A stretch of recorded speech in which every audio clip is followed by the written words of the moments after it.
Murdered. It's one of my most scary dreams. I used to be so scared of it, I wanted all murderers put in cages with very high walls and very small windows. Thankfully, prisons existed, not just in my favourite childhood books, but in real life too. Nice one. Lately though, I've noticed not everyone in prison is a murderer and crime hasn't been eradicated. I've started to wonder if prisons even work. Surely someone has a better idea than the one I came up with aged 10. Maybe the answer is Corrections' brand new strategy. Or maybe not. Maybe we just need to get rid of prisons entirely and start all over again. I don't know. Obviously, we couldn't get into a prison, but a lot of people said MIQ was like a prison. Yes. So I thought we'd come check it out. This is not bad. This is good.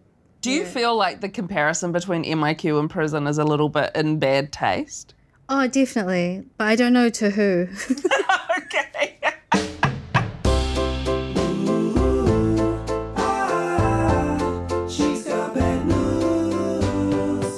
Do you know when we first got prisons? I think 1840, the early parts of right when we signed the treaty. Yeah, right at that point. Yeah. Guess what turns up pretty immediately. So it's come over from the UK. Yeah.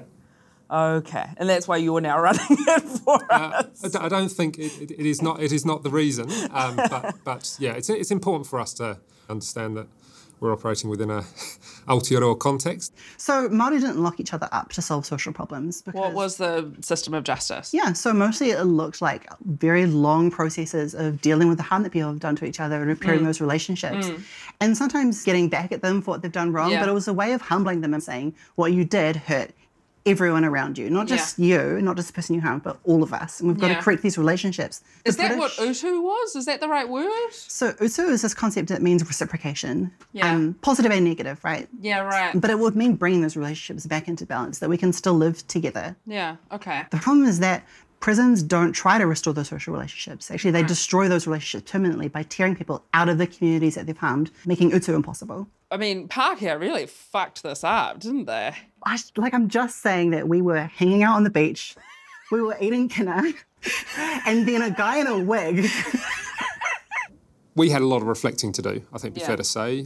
There was a Waitangi tribunal that held a pretty strong mirror up to us in terms of how we were going, particularly around the overrepresentation of Māori. And Hokairangi as an organisational strategy was born out of many conversations with many people who'd been harmed, impacted and felt negatively towards not just corrections but the wider criminal justice system. The introduction of a strategy is the first step. It doesn't make change, and the way in which we go about the change is probably the important bit. As far as I can tell, looking at Hokairangi, it is a wish list of stuff that would be nice if someone would do it, but there's no concrete plan to put any of it into practice. There's no independent oversight to ensure that any of it is actually being done, and there's no meaningful work being done to ensure that any of this stuff ever happens, ever. Ombudsman's reports continue to come out finding that prisons are falling well below even the legal standard for how they should be maintained, let alone all the aspirational stuff that's in Hokairangi. Really? Because Jeremy spoke a lot about the Hokairangi strategy as being like transformative, I guess. Yeah. No one is helped by going to prison. Some people survive going to prison. Some people make it through, but I've never met anyone who says, thank God I went to prison. Only prison could have helped. Because prisons are shit places to be, where you don't get helped, you don't get any, for the most part, useful skills. You just sit there and wait to go home, if you have a home to go back to. And when someone leaves prison, within 2 years on average, they are back in prison. So if they do that, prison fixes people. We can objectively observe that that's not true. I'm not taking the piss, but if it's a shit place to be, why would you commit a crime and go back again? This is one of the main arguments that's used to justify prisons, right? The idea that they will deter crime. Prisons don't deter crime because people don't think through stuff when they commit crimes. Think about it, right? When you last committed a crime, were you thinking about, what's the prison term for this? No, shit, no. I was just like, it's nice to smoke weed. Yeah. So when I was a kid, my parents used to read me this book. Yeah. Have you read this before? No. So I just wanted to read it to you and see if it was... Okay. Don't take any of this personally because I've just read the first line of it again and I don't want you to think this is what I think of you, but Mr. Creep the Crook was a bad man. Oh, wow. Yeah, Mrs. Creep the Crook was a bad woman. Miss Creep and Master Creep were bad children and Growler Creep was a bad dog. That makes perfect sense, though. What, that it runs in the family? Well, I said to my friend, like, I feel like I'm a shitty daughter. And he said, "You are a shitty daughter because you have shitty parents."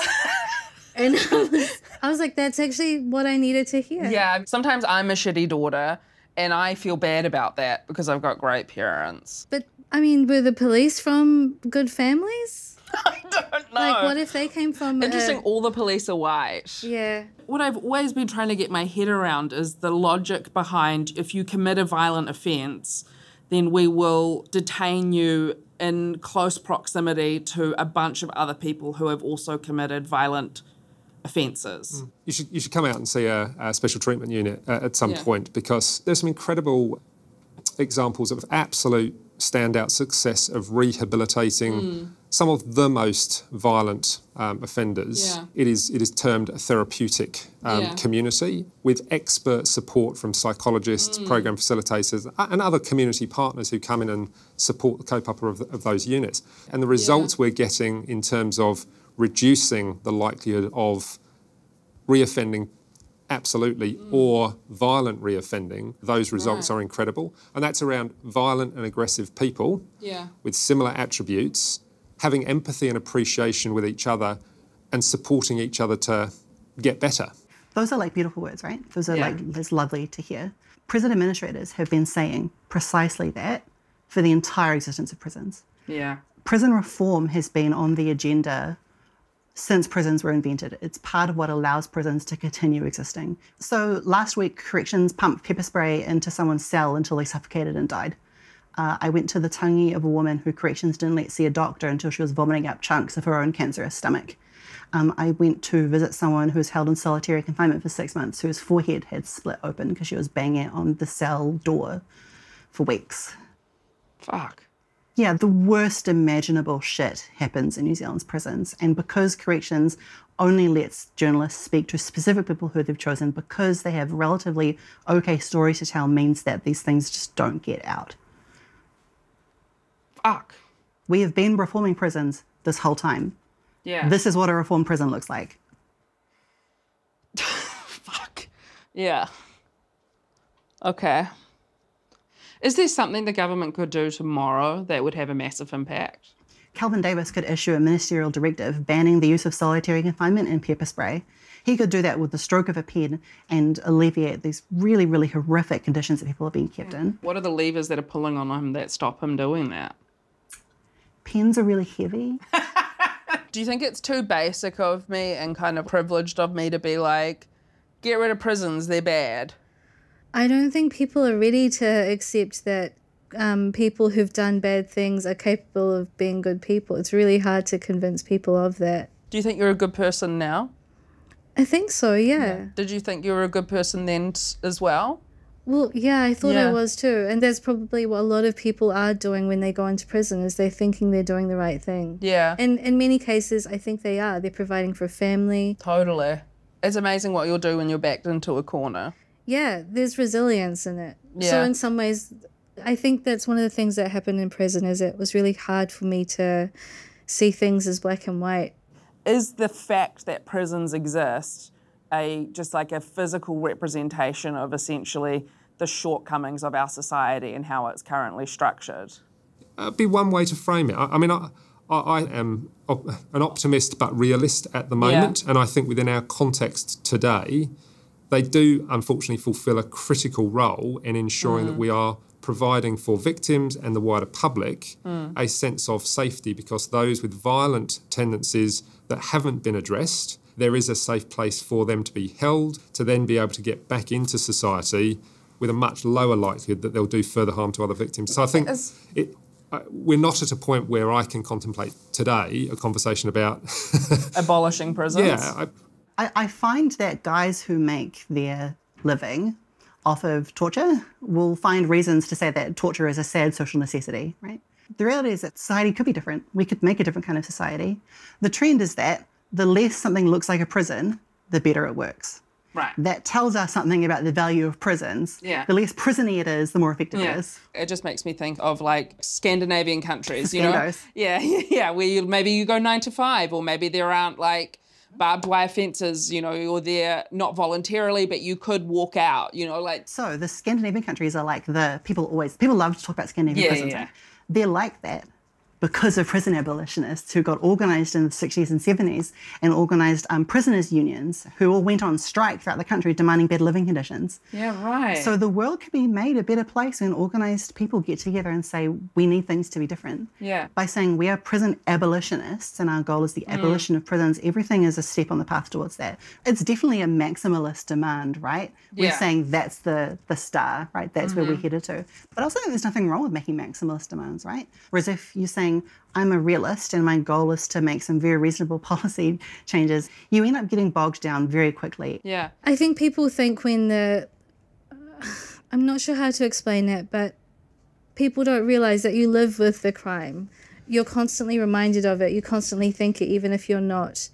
People think that just because you're alive, you got away with it. Right. And I think there's maybe an expectation that you should repent for your crime your whole life. And people do. People do think about what they've done. But they don't really teach forgiveness either. Yeah. I think that's what people forget about people who do commit offences is I think they other them as going this is a bad person, this is Mr. Creep, the crook, as opposed to going I could also have done that if I were in that set of circumstances. Because honestly, I do think there's nothing I'm not capable of in a negative sense. And a positive sense. Yeah. If I'm put in the right set of circumstances. Yeah. I'm not going to pretend that I couldn't kill someone. Yeah. I would love not to. Do you think the crime and punishment chat is kind of harmful, I guess, to our progress as a society? Because I feel like if you observe the way we talk about it in the media, the way to destabilise crime is punishment, is harsher sentences, it's 3 strikes and you're out, it's these sorts of things. As someone in your position who knows that's not true, does that just annoy you? If that annoyed me, then I think I'd be challenged in the role that I do.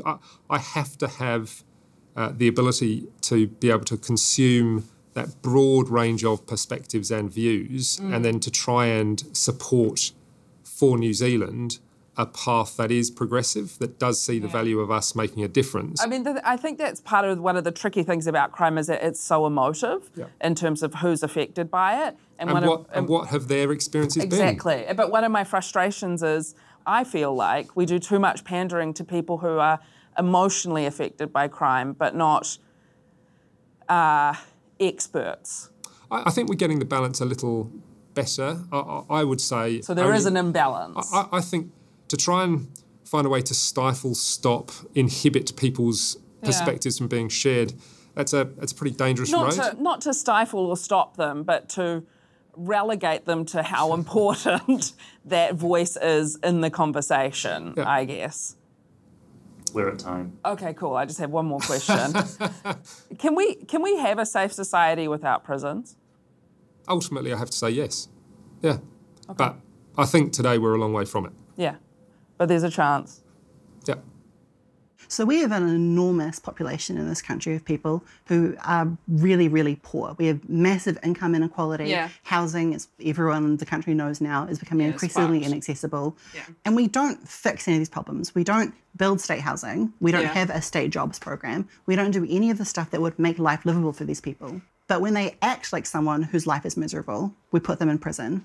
This is a horrible thing that we do to each other. It doesn't work. It doesn't make society better. So fuck it. Yeah. Agreed.